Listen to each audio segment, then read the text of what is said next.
So the title of this video should be like, quitting weed is giving me superpowers, or some corny shit like that. And now, getting into this, I don't necessarily mean superpowers like, oh, I can fly, or I can run real fast, or I can read minds, nothing like that. But I think it's something that's more beneficial to the everyday, to the layman. And I think that's like time management and being more honest with myself, increased energy, you know, more autonomy, like more control over myself and my energy. That's one of the biggest things ever, especially being so young, is like protecting your energy and having the energy to do things when you want or when you need to. Like one thing is, I remember one time, cause see, like with weed, like sometimes it's hard to quit because you can cope with yourself and be like, oh, well, I'm still doing this, I'm still doing that, and like maybe other people aren't doing this, other people aren't doing that. So like in that sense, you know, like how could this be hindering me if I'm still doing things that other people aren't doing, you know?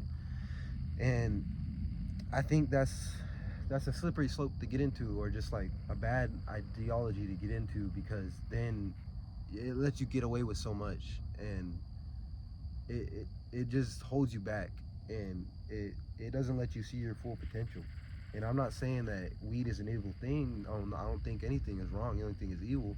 I think key is nothing to extremes, everything in moderation. You know, anything can be bad if you push it too far. You know, you can drown from drinking too much fucking water. You know what I'm saying? Like, anything can be bad for you in the long run if you overconsume it. And anything might not be the worst thing if you moderate it. But weed was something I just couldn't moderate. If I did it every day. There was no one joint a day. It might be like that for 1 week, but then the next week maybe it's 2 joints in a day, and then maybe it's only on the weekends, and then it's like, then you do it every day, and it gets into that slippery slope. You keep on doing it. But I was gonna say that I remember one story. This is the day that I decided I'm never taking an edible again. There was one time I was planning to go to the gym, and I remember right before I walked out the door, I saw like an old edible on the floor. This was a really stupid idea. I shouldn't have done it, but it was an old package of edible on the floor. I'd already had it before, and it made me sick the first time I had it, so that's why it was a stupid idea, right? But I decided, you know, fuck it, let's have some fun today.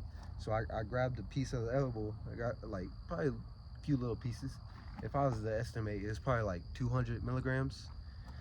And well, I ate it, and at the time I didn't have a vehicle, so I couldn't just drive to the gym, right? And so I'm only living about, at the time, like a mile, 2 miles away from the gym. So I was like, all right, I'll just walk. So I started walking to the gym, and once I'm like almost to the gym, just like a couple blocks away, like something kind of came over me. I felt it in my face. I was like, oh, what's that? Because at the time, like, obviously, like, I forgot that I even took the edible, right? I forgot I took the edible. So yeah, I started feeling real high and everything. And I eventually got to the gym. By the time I got to the gym, man, that was not a good edible. It's not a good representation of edibles, but once we get to the end of the story, you'll see my point. And it's like, by the time I got to the gym, the edible would fuck me up so bad, I was sitting there sweating from not doing anything. Like, mind you, it was a bit warm outside, so that could have been a good reason why I was sweating. But at the same time, I wasn't doing anything. I had been in the gym just sitting on a bench for like 20 minutes, just still sweating. And I couldn't stop sweating. And I could hardly even focus. I was so tired, and it was weird. It wasn't like I was tired, but it was like I couldn't focus. I just kept zoning out, and I would like just sit there so hard just to try to stop sweating and just to focus. And I was sat on that bench, and I was sat there so long. I was like, I'm just gonna cool down, and I'm gonna start my workout. Long story short, I never got to work out because I would sit on that bench, and eventually, like, I would zone out so hard that I would start to fall over, and I would like jump and literally jump back into my spot, just because like I would be so out of it for a few seconds and almost fall over, and then like as I'm falling over, I would like jump and like get into myself. And then like there was 2 times I actually did fall over. Like I legitimately was sitting on the bench, started to fall over, and it was like so out of it, I literally fell over. I swear to God, if anybody was in that gym and saw me, they were probably thinking I was cracked the fuck out. Which I don't know what was in that was edible. So maybe I fucking was. You know, maybe I was.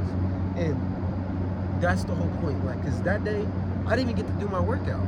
Those edibles hit me so fucking hard and took over my body so much, they took out all my energy out of me. I couldn't decide what I wanted to do with my day.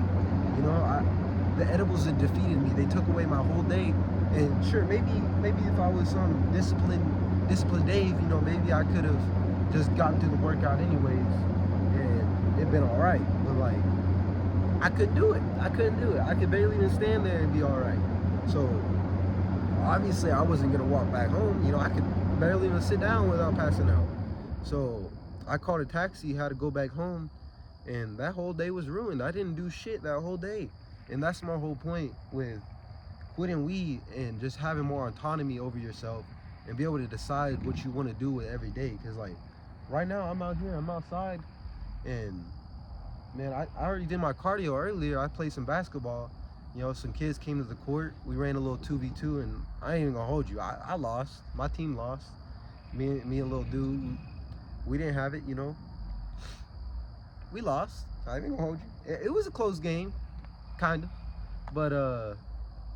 But yeah, anyways, I already kind of did my cardio for the day, so I could call it good right here, but you know, I was just sitting at home, not really doing shit, just looking at YouTube shorts, fucking Instagram reels, you know, all those time wasters. And I was like, man, because I want to get big, you know. I want to put on some muscle. I want to get in shape. I want to lose some weight, you know. I'm just not happy with the way I look and shit. And I just sit there and think, like, man, like, you just sitting here not doing shit. Like, if you want something, you got to do the things to get it. You got to make it. If you really, really want something, you have to decide what it is you want. What are the things that you can do to get you there? And you got to do these things so fucking hard that it's damn near impossible that you don't get what you want. If you really want something, that's how you fucking do it. You got to make it inevitable. You got to make it that you're like, if you want to lose weight, you got to make it to where you go so hard on losing this weight that you'd have to be a genetic anomaly to not lose weight. You know what I'm saying? You got to make it like impossible. You got to make it to where like, oh, this dude has been doing this, this, and this, and he still hasn't lost weight. Bring out the scientists. Let's study this guy. Why hasn't he lost weight? You know what I'm saying? Because otherwise, you're just kind of just lying to yourself. And like, you're not doing enough, and you're just lying to yourself. And that's another thing why I wanted to stop weed, which I said, is stop lying to myself and being more honest about what I'm doing and being more realistic about what I'm doing. Because one thing with weed, whereas it could be cool sometimes, is it just lets you be comfortable. And whereas sometimes that might be cool, you might like being comfortable, it's kind of a dangerous state to be in. Especially as a man, like, you gotta be hungry and you gotta want shit, because no matter how hungry you are, no matter how much you want something, no matter how much you're grinding, you gotta know that somebody else out there wants that same thing, and they're doing twice as much as you are. And when you smoke weed, like, that's something that just kind of goes away. Like, your hunger and your desire to do shit kind of goes away. And as much as that could be cool from time to time, to just be grateful for the moment you're in and just be grateful for that moment, which is another thing that I used to think so much, is like, you know, when I smoke weed, I'm just cool, you know, I'm just grateful for the moment. I don't need much, you know, I need, you know what I'm saying? And while two things can be true at once, you know, maybe you do have enough, but it's almost like a disrespect for yourself to not strive for everything you could have. You see what I'm saying? Like, you gotta have one foot on the ground and another in the air, and your head in the air. You know, it's like you can be grateful for the place you're in and respect everything you have, but also tell yourself that's not enough and you need more and more and more. Because at the end of the day, even if you go out and say you want to have this, that, and you want to have all this money and this and that, that doesn't have to be such a lustful thing and such a like arrogant thing or such a selfish thing, you know? Because if you go and achieve a lot, you got to think of it in the sense that just because you have however much money, X money, that doesn't necessarily mean mansions and Lambos and this and that. You can have X amount of money and just use that to give back. And you know, how is that a bad thing? You know what I'm saying? But if you're smoking weed every day and you're constantly comfortable with the place you're in, and you're not wanting to do better and wanting to do more, and you're just comfortable, and every day just goes by and all you're doing is fucking watching movies and eating fast food, and you're just cool with it, and you're never getting to that point and be like, hey, what the fuck am I doing? Like, I need to do better. If you never get to have that realization, then how could you ever expect for you to have more? Because look at it, like, what is your value that you are bringing to society, man? Like, and that's another thing is money is the physical embodiment of value, right? If someone has $500 in their bank account, this is something I heard from Alex Hormozy. How much money you have is literally what you are worth. You know, you can say or think that, oh, I know this and that, or like I'm whatever. I'm worth like 5 million. Like I should have like 5 million, but this, or this, you know what I'm saying? Like, give excuses for why you aren't in the place you want to be. And that's not how it works. However much you have is how much you are worth. You know, if you don't have all the money you want, there's something wrong. There's a disconnect from who you think you are in here and what you are actually displaying outside in the world, right? There's a disconnect. These two aren't matching up. Because maybe you think yourself highly and think you this and that and this and that and this and that, and that your value is way up here, and that might be true. You might actually have that deep somewhere inside of you. You might have the potential to be this guy. But if it doesn't translate and the energy doesn't come out here, going right there, back to the energy. If it doesn't translate and you're not coming out here with it, and your energy and the value you bring into the world is actually right down here, you're not going to have what you want. You're not going to be who you want, because your value is not actually bringing something to the world. That's the whole way money works. If you want to have a lot of money, if you want to have all those things, here's what you do: bring value to the world. You know, because there's a lot of people, including myself, that are like just broke, just poor, and you don't have a lot of money. And a big trait of poor people is they like to punch up and say that rich people this, rich people that. But really, the thing is, you gotta respect, or maybe you don't gotta respect, but you gotta keep in mind, no matter what you think, no matter what I think of a big successful person, take a Elon Musk, take a Jeff Bezos, take a Bill Gates, no matter what you think about those people, they are successful and they have brought value to the world. And we can break this down and say, okay, in what ways are they successful? Okay, well, Jeff Bezos has created one of the biggest companies in the world that if anybody watches this video, you've probably bought something from Amazon, or you know someone that bought something from Amazon, or maybe you're a Prime member, or maybe you know somebody that works at Amazon. He has brought value to the world. And let's go through it. Let's take a Bill Gates. What has Bill Gates done? One of the founders of Microsoft or whatever, you know. You like Xbox? You got an Xbox? All right, thank Bill Gates. You know, and go on to Elon Musk, one of the original founders of PayPal, one of the original founders of SpaceX.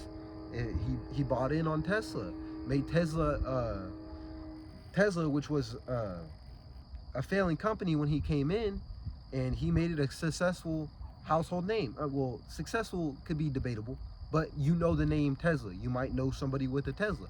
You know, it's a very big name. And now when you go into that, okay, where does the value come out of that? Well, we already broke down some of that, but once you start to know all these big companies, and they're such a big company, you got to think, well, a big company doesn't just run itself. So there's a bunch of people that are being employed to work at that company, being able to do whatever they got to do and bring back money to their families, and put food on the table, put clothes on their back, all these different things. And so at the end of the day, you can punch up and you can be like, oh, I hate that guy, I hate this, I hate that, he should be doing more for the community, he should be ending world hunger, this and that. But then you break it down, you think about it. Haven't they already in some ways solved hunger? You got clothes on your back. you got money in your pocket, you got a chance to do this and that, this and that. You are employed because of these people. So, like, how can you be mad at opportunity? Because that's all it is. That's opportunity. You know what I'm saying? Like, that's why I'm so grateful to live in a place like the US. Because being from the United States, a lot of people, because we live here and we were born here, we take these things for granted. But this is easily the best country in the world because you have the most opportunity, in the sense that no matter who you are, what your skin color is, where you come from, where you were raised, who raised you, whatever it is, if you got the mindset and the determination to be something that you aren't at the moment, you can go out there and do that. No one's gonna stop you. It's a free world here. And it's just sad sometimes to see that, and to see people punch up to these big successful people. And I'm not even saying that they're good people. You know, I don't know these guys personally. I'm just speaking on the sense that they have done things and they have value and they have brought things, you know. So ultimately what I'm just trying to get at is, you know, weed is not an evil drug, and quitting weed is not going to be something that turns you into an Ubermensch, turns you into a Superman, and may I say, gives you superpowers, like I said at the start of this video. But I think what it does give you, if you do smoke weed, or maybe you drink alcohol, this or that, you know, insert your vice of choice. By quitting those things, I think it gives you a more clear mind, and it gives you one of the biggest things in the world, the most important things in the world, which is this word, opportunity. It gives you the opportunity to do things you weren't doing before. And I think, especially being American, that is one of the greatest things and the most overlooked things anyone in this world could ever have. Opportunity. Because we all have potential. As one of my biggest beliefs is, no matter who you are, no matter what your IQ is, you have the potential to be, you have the potential to be great. Let's just say that word. You know, you have the potential to be great and do great things and have your name remembered. And the only thing to stop you from being here and here is this. This is it. That's it. You know what I'm saying? Like, external factors only matter to such a degree. Because if you go and you look at things like, if you've read the book by Viktor Frankl, Man's Search of Meaning, he talks about this, and he talks about, you know, your outlook on life. And he even talks in there about things like vices, because he talks about the people that were control of the camp were doing harmful things to their body, like smoking cigarettes and things like that. And he says that and how terrible it is, because like he might be the one that's in the concentration camp having all these things done to him, and they're the one on the outside, and they're still harming their body, and they have the freedom to do this, do that, and they're still just putting shit in their body and just poisoning themselves, you know. So it's really just always your outlook on life, because, you know, everything out here, it's gonna be whatever it is. But what really matters is when you take it in and you interpret it for whatever it is. Because you see how I switched it up. You know, I work a 9 to 5, you can call it that, and you can say like, oh, I'm working this dead-end job that's getting me nowhere or whatever. Or you could look at it as like, you know what, I've got a house over my head, I've got something that can put food in my stomach, I've got something that can pay the bills, and maybe I got a little bit left over to do whatever I gotta do. You know, what that stuff is, it's a chance for you to do great. Because that's what, another thing that people don't really appreciate enough, the fact that we have a system that's so great to where you can go to high school and get whatever education, you can go to college if you want a specialized skill, and you can do that and pursue that route, or you can just go straight into it, hop into the job force, and in the meantime, you know, have enough money to where you can have a place to stay, put food in your stomach, all this and that, and then if you're, you know, good enough with the money and stuff like that, you know, you can have enough to put in your pocket and start a business. I've done that before. I started a business. It obviously didn't take off, but I still love that I did it. It gave me the experience, and it showed me that that's the person I want to be. You know, once I get my mind right and I get to the person that that is deserving of it, you know, I'll go back into it. I'll start another business, and that's the biggest thing that I learned from starting a business is uh, anybody can start a business, but you got to be a certain kind of person to succeed in business. You know what I'm saying?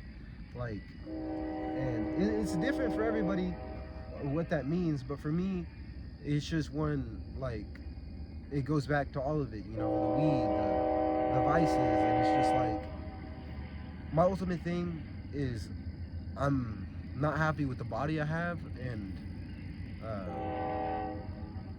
it just didn't feel right, you know, having a brand, especially because the brand, a lot of it was like inflicted on me and like kind of surrounded me and who I am.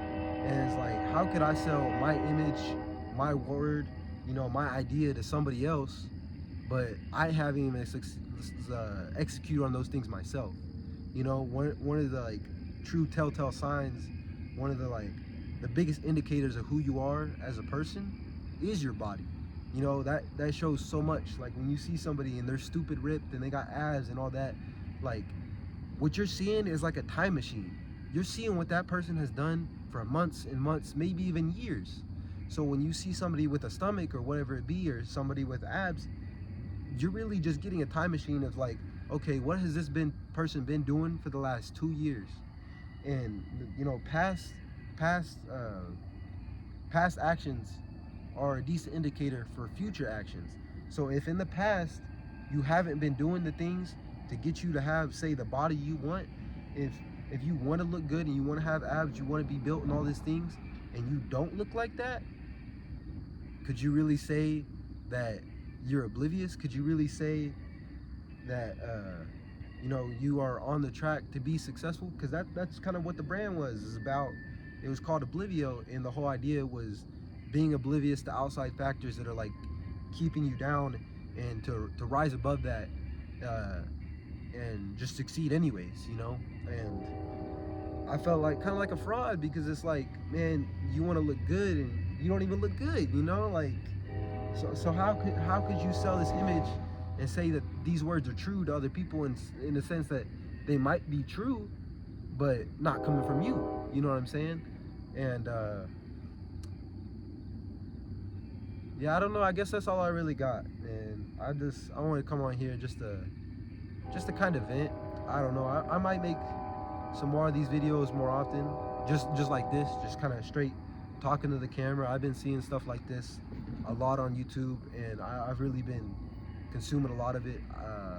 Not that that's good for you, not that you should just sit there and consume videos like this and think that's doing something for you. You know, ultimately, if you want to do better and be better, the best thing to do is just do that. You know, like as Mark Aurelius says, is as he says in Meditations, is stop talking about what a good man is and be one. And that's ultimately what it comes down to. Stop talking about this and that, like you're gonna work out, you're gonna build muscle, you're gonna start a business, you're gonna, you know, this and that. Quit talking about it and just do it. Because one of the biggest things is when you do talk about it, or when you tell somebody else about it, and they give you good advice, like, oh yeah, like that's a good idea. Or I've had this, like, you give an idea to someone about what you think, or a business idea or something like that, and they're like, oh man, that's a good idea, man, you're gonna be somebody, you're gonna go somewhere, you know, this and that. And then you know what happens? You get a little bit of a dopamine hit. You like that. Your ego gets a little inflamed by that. And then off that little bit of satisfaction, that fire for it, it dies down a little bit. Because that's all you ever really wanted. You wanted that dopamine hit. So once you get that dopamine hit, then that fire kind of dies down a little bit. Maybe you get home and you're like, all right, I'll start that tomorrow. You know, that was a good idea. I'll start that tomorrow. And so that's why I think it's kind of not good to talk about things you want to do so much all the time. It's kind of better to just do them and discuss it later. But I think that's all I really got for today. We're going on about 25 minutes, so maybe I'll do this again soon, maybe not, you know. The more important thing is just to do the work, because this ain't really doing much for me. But I don't know, I just really want to get on here. You know, I don't really have many people in my life to talk about these things to and about, so I really just want to put it on this platform to see maybe somebody like-minded could see this, or maybe someone that's not like-minded could see this, and maybe it changes their point of view on things, you know, whatever it may be. uh, Really, I am hoping though that this does reach somebody, and maybe it helps them, or maybe they disagree in some ways, and maybe we can have a good discussion, because that's the whole point. Is at the end of the day, I don't know everything. You know, I'm not saying that anything I say in this video is correct. You know, I'm just saying these are my thoughts and these are my opinions down right now in this moment, and I might not even think like this a year, 2 years from now. You know, I'm just saying right now in this moment, this is what I'm thinking. So I'm putting this out there, and you know, let me know what you think.